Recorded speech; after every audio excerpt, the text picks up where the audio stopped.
A Polícia Federal prendeu hoje, durante a Operação Scala, 2 amigos pessoais do presidente Michel Temer. O ex-assessor e advogado José Yunes e o ex-coronel da Polícia Militar João Batista Lima Filho. Também foram presos empresários e o ex-ministro Wagner Rossi. A operação investiga um esquema no setor de portos, inclusive a edição de um decreto presidencial que pode ter beneficiado empresas em troca de propina. Os pedidos de prisão foram feitos pela Procuradora-Geral da República, Raquel Dodge, e o ministro Luiz Roberto Barroso, do Supremo Tribunal Federal, concordou com as prisões temporárias. Veja na reportagem de Bruno Tavares.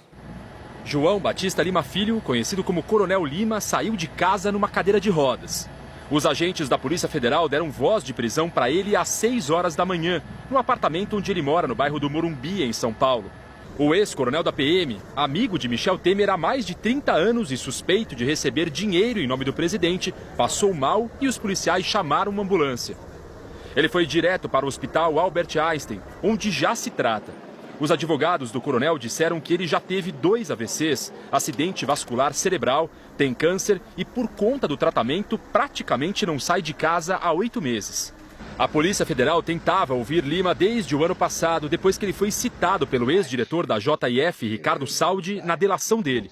Saldi disse que Michel Temer pediu pessoalmente a ele para que entregasse R$1 milhão no escritório do coronel. O Temer me deu um papelzinho e falou: "Ó, Ricardo, tem 1 milhão que eu quero que você entregue em dinheiro nesse endereço aqui." Me deu o endereço. Saldi contou aos procuradores que depois reclamou com Temer da postura do coronel Lima. Eu confirmei depois ao presidente, Você falou, presidente. Falei: "Ó, presidente, fui lá, o cara é grosso, tal. Não, é o jeito dele mesmo, assim, deu tudo certo, tá tudo certo. Então pronto, tal, esquece isso, tal. Tá, então você confirmou com o Temer que foi entregue para essa pessoa aí? Toda a entrega de dinheiro vivo eu confirmei com todos. A defesa do coronel apresentou pelo menos 3 atestados médicos nos últimos meses para evitar que ele fosse depor. A alegação era de que ele não poderia passar por situações de estresse emocional. A Polícia Federal também prendeu o advogado José Yunes, que, além de amigo, foi assessor do presidente Temer. Yunes foi citado nas delações da JF. Joesley Batista disse que Temer indicou Yunes como intermediário para um acordo judicial que envolvia uma empresa do grupo. Pelo negócio, segundo Joesley, Yunes receberia R$50 milhões. Yunes foi o primeiro preso a chegar na superintendência da Polícia Federal. Ele prestou depoimento durante toda a manhã. Os primeiros passos da Operação Scala foram revelados com exclusividade pela repórter Andréa Sadi, logo cedo, no blog No G1 e no Bom Dia Brasil. A Polícia Federal prendeu hoje de manhã em São Paulo o ex-assessor da Presidência da República, amigo do presidente Michel Temer, José Yunes. A operação deflagrada hoje é um desdobramento do inquérito dos portos, que apura se um decreto do presidente Michel Temer beneficiou empresas que atuam no Porto de Santos em troca de propina. As prisões foram pedidas pela Procuradora-Geral da República, Raquel Dodge, e o ministro do STF, Luiz Roberto Barroso, relator do caso na corte, concordou com elas. As prisões valem por 5 dias. A Polícia Federal também prendeu hoje o ex-ministro da Agricultura e ex-deputado federal Wagner Rossi e o auxiliar dele, Milton Hortolã. Em 1999 e 2000, Rossi foi diretor-presidente da Companhia Docas do Estado de São Paulo, estatal que administra o Porto de Santos. Rossi foi preso em Ribeirão Preto, no interior paulista, onde mora. Quando chegou na sede da Polícia Federal em São Paulo, disse que não entendia o porquê da prisão. Sobre um assunto que não é da minha época, não é da minha alçada, que é o tal decreto dos portos.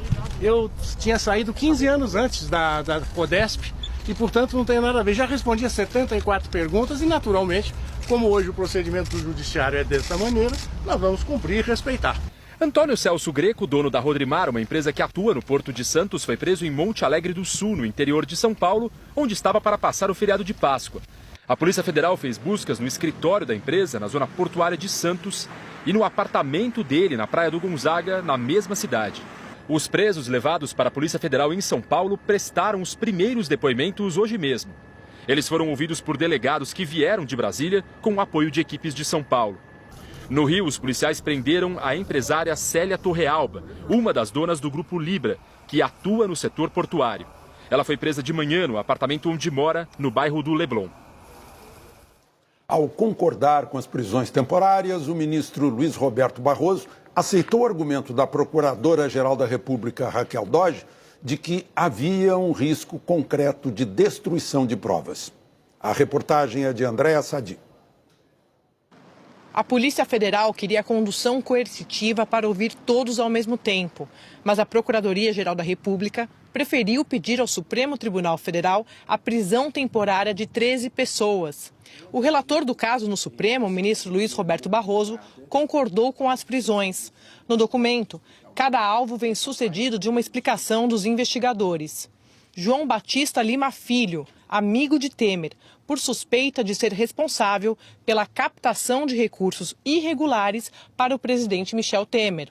José Yunes, outro amigo de Temer, deve ser ouvido novamente, uma vez que no primeiro depoimento o investigado teria se utilizado de subterfúgios para não responder claramente os questionamentos, em especial os relacionados a transferências de bens para os investigados e pessoas próximas.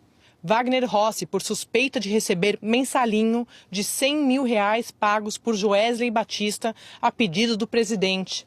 Milton Ortolan, que é ligado a Wagner Rossi e a suspeita que também tenha recebido mensalinho pago por Joesley Batista a pedido do presidente Michel Temer. Antônio Celso Greco, presidente do Grupo Rodrimar, porque há suspeitas que seja o principal articulador entre empresários do setor portuário de Santos no interesse de sua empresa e agentes públicos envolvidos nos crimes investigados, inclusive proximidade com o presidente Michel Temer. Eduardo Luiz de Brito Neves, suposto responsável por apresentar Celso Greco, da Rodrimar, para o Coronel Lima, da Argeplan. Carlos Alberto Costa, sócio fundador da Argeplan, para prestar informações sobre a capacidade operacional da empresa, contratos com empresas no Porto de Santos, reais sócios formais e até mesmo sobre eventuais sócios ocultos. Carlos Alberto Costa Filho, filho de Carlos Alberto Costa e sócio de uma empresa que obteve contratos que somam mais de R$200 milhões com suspeita de favorecimento em função da proximidade do Coronel Lima com o presidente. Maria Heloísa Adenson Brito Neves, que pode esclarecer as condições do ingresso do Coronel Lima na Argeplan. Os investigadores querem ainda esclarecer os motivos para a doação eleitoral pessoal e do Grupo Libra, a Temer e ao MDB. 4 pessoas ligadas ao grupo são citadas com possível solicitação indevida de valores em troca de renovação de contratos de concessão em Santos. Por isso, também foram decretadas as prisões de Rodrigo Borges Torrealba, Ana Carolina Borges Torrealba Afonso, Gonçalo Borges Torrealba e Celina Borges Torrealba Capri. Os registros oficiais do Tribunal Superior Eleitoral mostram doações de pessoas ligadas ao Grupo Libra. Em 2014, Rodrigo Torrealba e Ana Carolina Torrealba doaram, cada um, R$500 mil para o PMDB. Zuleika Borges Torrealba, também ouvida hoje, doou R$1 milhão ao partido. No mesmo ano, a direção nacional do PMDB repassou à campanha de Michel Temer, no dia 2 de outubro, R$3,5 milhões. O doador originário do dinheiro, registrado pelo PMDB, foi Rodrigo Borges Torrealba.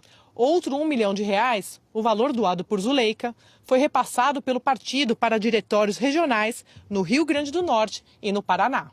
A Procuradoria afirma que há fortíssimos indícios de esquema contínuo de concessão de benefícios públicos em troca de recursos privados para fins pessoais e eleitorais que persistiria por mais de 20 anos no setor de portos. Na decisão de 14 páginas, Barroso disse que as medidas têm o objetivo de esclarecer pontos centrais da investigação, quanto à natureza, nexo de subordinação existente entre os envolvidos e, principalmente, se os investigados receberam vantagens indevidas como recompensa pela edição do Decreto dos Portos.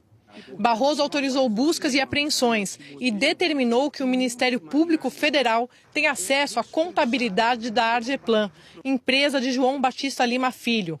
Lima é tratado pela Polícia Federal como figura importante no caso. O ministro citou a conclusão dos investigadores. A Argeplan, agora oficialmente com o investigado João Batista Lima Filho como sócio, tem se capitalizado por meio do recebimento de recursos provenientes de outras empresas, as interessadas na edição do denominado Decreto dos Portos, e distribuído tais recursos para os demais investigados. Barroso disse que as medidas se mostram imprescindíveis, tanto para viabilizar a análise de documentos em posse dos investigados, como para confrontar versões de declarações de investigações e depoimentos de testemunhas. A decisão mencionou a preocupação com o risco concreto de destruição de provas.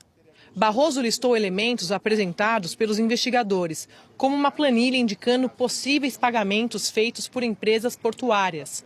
E destacou uma planilha contábil em que aparece como recebedores de recursos das empresas Libra, Rodrimar e Multicargo as siglas MT, MA e L, que permitem supor sejam o presidente Michel Temer, Marcelo Azeredo, presidente da Codesp entre 1995 e 1998, indicado por ele, Temer, e o amigo pessoal de Temer, Coronel João Batista Lima Filho.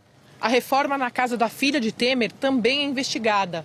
A arquiteta Maria Rita Fratesi, que foi intimada a prestar depoimento, é, de acordo com a decisão, mulher de João Batista Lima Filho e sócia do marido na PDA Projeção e Direção Arquitetônico. Trata-se da empresa que realizou reforma de alto custo em imóvel da senhora Maristela Temer, filha do presidente. Há informações sobre pagamentos de altos valores em espécie. Barroso também mencionou um relatório da PF sobre o crescimento da Argeplan nos últimos 20 anos e a nota técnica do Tribunal de Contas da União, que aponta irregularidades no decreto dos portos. O relatório do TCU, a que a TV Globo teve acesso essa semana, afirma que o decreto assinado pelo presidente Temer no ano passado cria um contexto que poderia, no futuro, beneficiar empresas com contratos anteriores a 1993. É o caso da Rodrimar. Isso contraria o principal argumento da defesa do presidente. Temer alega que a Rodrimar, que tem contrato anterior a 1993, não poderia se beneficiar das regras que entraram em vigor em maio do ano passado. O inquérito apura suspeitas de pagamento de propina em troca da edição do Decreto dos Portos, que aumentou o prazo de concessão de áreas portuárias. Segundo os investigadores, pode beneficiar empresas do setor, como a Rodrimar. A investigação começou em setembro e, de lá para cá, o presidente Temer, ex-assessores e empresários prestaram depoimentos. A investigação foi aberta a partir das revelações da delação de executivos da JF. Eles afirmaram que pagaram propina a Coronel Lima. A suspeita é que o dinheiro seria repassado a Temer. Yunis é suspeito de administrar as propinas supostamente pagas ao presidente e de lavar o dinheiro. Outros delatores também fizeram acusações. O ex-executivo da Odebrecht, Cláudio Melo Filho, foi o primeiro a envolver José Yunis na entrega de dinheiro ao PMDB. Isso veio a público em dezembro de 2016. Ele contou que um funcionário dele, José Carlos Filho, recebeu o endereço do escritório de Yunis como local de entrega de dinheiro. Nos dados de corroboração que a empresa verificou, né, um dos endereços que consta tratado por Carvalho com o senhor Eliseu Padilha é o endereço que a empresa botou no Google e nos informou que aquele endereço era o escritório de uma pessoa chamada José Yunis. O doleiro Lúcio Funaro, conhecido por ser um dos operadores do PMDB, também falou sobre Yunis. Explicou que foi ao escritório de José Yunis pegar R$1 milhão que teriam de ser entregues ao ex-ministro Gedel Vieira Lima, em Salvador. Em 2014, o Gedel me ligou e me informou que tinha um dinheiro que ele precisava retirar em São Paulo, oriundo da Odebrecht, e que precisava que esse dinheiro fosse levado para Salvador. E me perguntou se eu podia fazer esse favor para ele. E eu respondi que podia fazer esse favor para ele, que não teria problema nenhum. Após a delação da Odebrecht se tornar conhecida, José Yunis foi exonerado do cargo de assessor especial da Presidência da República e prestou um depoimento voluntário sobre esse episódio. Yunis disse que o ministro-chefe da Casa Civil, Eliseu Padilha, pediu a ele em 2014 para receber apenas um documento em seu escritório, e que foi o que ele fez. Mas Lúcio Funaro disse na delação ter certeza de que José Yunis sabia que se tratava de uma entrega de dinheiro. Mas que ele tinha certeza que era dinheiro, ele sabia que era dinheiro, tanto que ele perguntou se meu carro estava na garagem, porque ele não queria que eu corresse o risco de sair para a caixa para a rua, e até pelo próprio peso da caixa. Né? Certo. para um volume de R$1 milhão. Não. A TV Globo apurou que até o momento, dos 13 mandados de prisão, 10 foram cumpridos. José Yunes, o coronel João Batista Lima Filho, Wagner Rossi, Milton Mortolã, Antônio Celso Greco, Celina Borges Torrealba Capri, Carlos Alberto Costa, Carlos Alberto Costa Filho, Eduardo Luiz de Brito Neves e Maria Heloísa Adenson Brito Neves. A Polícia Federal informou que Rodrigo Borges Torrealba, Ana Carolina Borges Torrealba Afonso e Gonçalo Borges Torrealba estão no exterior. O prefeito de São José do Rio Preto, Edinho Araújo, do MDB, também foi alvo da Operação Scala. Ele foi levado para depor hoje de manhã. Edinho ocupou o cargo de ministro dos Portos em 2015 no governo Dilma. Foi indicado pelo então vice-presidente Michel Temer e ficou 10 meses no ministério. Em nota, Edinho Araújo negou qualquer favorecimento a empresas quando era ministro. Disse que as renovações de contrato na gestão dele foram aprovadas pelo Tribunal de Contas, pela Advocacia Geral da União e pelo Ministério do Planejamento. Os grupos Libra e Rodrimar, envolvidos nas investigações que levaram à operação de hoje, estão entre os maiores operadores portuários e de logística do Brasil. O grupo Libra tem sede no Rio e atua nos setores de infraestrutura e comércio exterior. No início do ano, o grupo apresentou um novo plano de investimentos e pediu ao governo federal a prorrogação do contrato no Porto de Santos até 2065. Em troca, prometeu investimentos bilionários.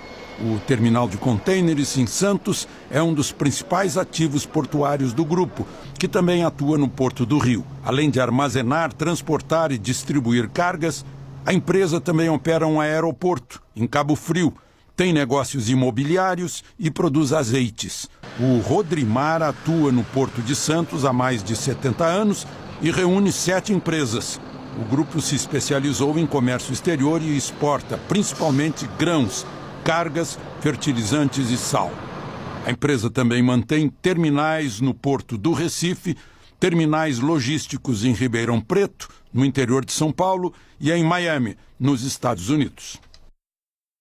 A operação da Polícia Federal que prendeu amigos do presidente Temer repercutiu no meio político. O presidente Michel Temer estava em casa, no Palácio do Jaburu, quando soube que parte de seu círculo mais próximo de amigos tinha acabado de ser presa. O ministro da Casa Civil, Eliseu Padilha, chegou cedo para um encontro com Temer. Às 9 horas, os dois saíram de Brasília rumo à Vitória, no Espírito Santo. Nessa hora, a repercussão das prisões e das buscas da operação já ocupava o noticiário. Na cerimônia de ampliação do aeroporto da cidade, Temer não falou da operação. Fez um discurso sobre as dificuldades do cargo de presidente. Enquanto falava, seus aliados começavam a dar explicações em depoimentos à Polícia Federal. Sem embargo da presidência ser um trabalho dificílimo, senador Ferraz, uma coisa que você fica sujeito a bombardeios a todo momento, não é? Mas eu tenho esta felicidade de ter chegado aqui e não estou falando de um governo de 4 anos ou 8 anos. Estou falando de um governo que não completou 2 anos. Tem 1 ano e 11 meses, não é? E foi neste período que nós pudemos fazer tudo isso que foi feito, mas particularmente, e aqui eu quero comemorar com todos, particularmente poder inaugurar no dia de hoje o aeroporto de Vitória. Mas na própria cerimônia, a primeira reação, uma resistência declarada que veio do colega de partido, o governador do Espírito Santo, Paulo Artung, do MDB. Ele estava em Vitória, não foi à cerimônia e divulgou uma nota oficial. Artung diz: o país amanheceu mais uma vez sobressaltado com fatos políticos preocupantes. Apoio a investigação dessas denúncias com profundidade e, como democrata que sou, também defendo o amplo direito de defesa de todos os citados. Mas ressalto que os episódios políticos sucessivos e graves dessa natureza têm prejudicado o país e a economia, trazendo prejuízos sociais com impacto direto na vida das pessoas, particularmente os mais pobres. Em Brasília, por causa da véspera do feriado, o Congresso estava vazio. Mas, em suas cidades, parlamentares de oposição fizeram duras críticas ao presidente. O líder da rede defendeu uma terceira denúncia contra Temer. Eu acho que torna inevitável uma terceira denúncia contra o presidente da República à Câmara dos Deputados. E desta feita eu espero que a Câmara perceba e corrija o erro de não ter acatado as duas denúncias anteriores. O presidente já foi denunciado 2 vezes pela Procuradoria-Geral da República, mas a Câmara barrou as 2 denúncias. E já de olho nisso, o entorno do presidente começa a avaliar indicações para o comando da Comissão de Constituição e Justiça da Câmara, onde uma eventual terceira denúncia começaria a tramitar. No Rio Grande do Sul, o ministro Edson Fachin falou sobre a operação. Tem se compreendido que ninguém está imune à investigação, com o devido cuidado no sentido de preservar as instituições, mas todas as pessoas, independentemente do cargo que ocupam, são suscetíveis de investigações nos termos e nos limites da Constituição. E isto, obviamente, como se dirige a todas as pessoas, não há quem esteja excluído, por mais elevado que seja seu posto, desse tipo de procedimento. À tarde, Temer voltou a Brasília e chamou os ministros da Casa Civil, Eliseu Padilha, do Gabinete de Segurança Institucional, Sérgio Etchegoyen, e também o da Secretaria de Governo, Carlos Marum, para uma reunião no Palácio do Planalto. Em conversas hoje, governistas tentaram politizar a operação, atribuir as medidas autorizadas por Barroso aos planos eleitorais de Temer. Conforme a investigação avança, integrantes do governo vêm intensificando esse discurso de críticas ao ministro. No início da noite, o ministro da Secretaria de Governo chamou os jornalistas. Como de costume, foi o porta-voz escolhido por Temer para reagir em nome do governo. Marum falou em complô contra Temer por causa da candidatura à reeleição. Nós entendemos que a decisão do presidente de colocar a possibilidade de que venha a disputar a reeleição, colocar como concreta essa possibilidade, faz com que novamente se dirijam contra nós os canhões da conspiração. A defesa de Wagner Rossi afirmou que desde que ele se aposentou há 7 anos, não atuou mais profissionalmente e nem teve relacionamentos políticos, que Rossi nunca foi chamado a depor nesse caso e que ele pode ser facilmente encontrado. A defesa disse que, por isso, considera abusivas as medidas tomadas e que Rossi vai provar a inocência dele. A defesa de José Yunes disse que é inaceitável a prisão de um advogado que, sempre que intimado ou mesmo espontaneamente, compareceu a todos os atos para colaborar, que a prisão é ilegal e uma violência contra o cliente e contra a cidadania. A defesa de Yunes solicitou ao ministro do Supremo, Luiz Roberto Barroso, a revogação da prisão temporária, alegando que o cliente já prestou 3 depoimentos este ano.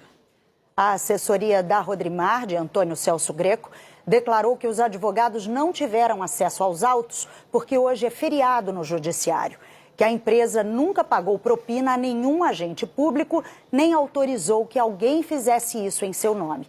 Sobre o decreto dos portos, a Rodrimar afirmou que seus dirigentes atuaram sim como representantes e parceiros das entidades setoriais para ajudar a construir o texto do decreto, como fizeram todas as empresas que atuam nos portos, e que o decreto não beneficiou nenhuma empresa. A assessoria do Grupo Libra declarou que está prestando todos os esclarecimentos à Justiça e que uma das acionistas do grupo já depôs a Polícia Federal e que dará mais informações depois de ter acesso integral aos documentos da investigação. A defesa de Milton Hortolã declarou que a prisão dele é absolutamente desnecessária e desprovida de suporte fático e que Hortolã deixou o cargo que ocupava na Companhia Docas do Estado de São Paulo em 2008, quase 10 anos antes da edição do Decreto dos Portos. A defesa de Carlos Alberto Costa, sócio fundador da Argeplan, e de Carlos Alberto Costa Filho, declarou que os dois não têm qualquer envolvimento com os fatos que são objeto da investigação e não cometeram qualquer irregularidade. E que a prisão é desnecessária porque os clientes sempre estiveram à disposição das autoridades. A direção do MDB Nacional afirmou que não vai se posicionar e reforçou a manifestação dos advogados dos acusados. A defesa do Coronel Lima disse que ele é inocente e que não tem nenhuma participação nos fatos citados no inquérito, que é do interesse dele esclarecer tudo, que só não prestou depoimento antes por problemas de saúde e que em fevereiro solicitou que o depoimento dele fosse feito por escrito, o que foi negado. Nós não conseguimos contato com Eduardo Luiz de Brito Neves, Maria Heloísa Adenson Brito Neves, Celina Borges Torrealba Capri, Rodrigo Borges Torrealba, Ana Carolina Torrealba Afonso, Zuleika Borges Torrealba e Gonçalo Borges Torrealba. O coronel Lima, que chegou a ser levado para o hospital pela Polícia Federal, ao ser preso hoje cedo, já teve alta, como o Jornal Nacional acaba de confirmar. E quem tem as informações